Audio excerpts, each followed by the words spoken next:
pitao jednom tako jednoga vrli pitac neki.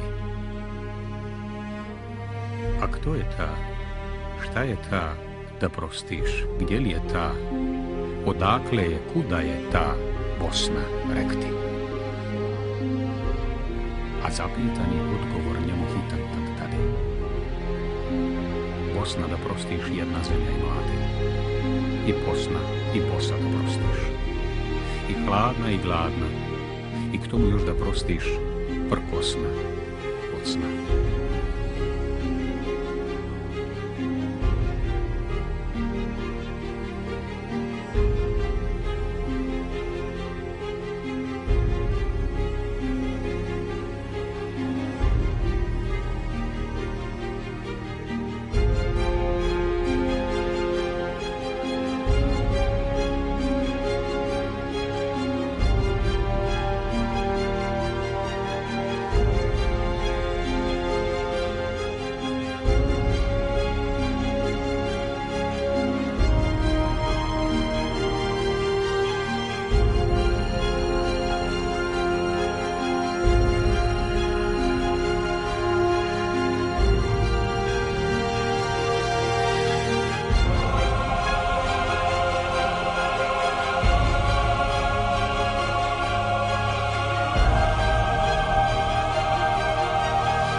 Života moj, Bosno, ti si šampion.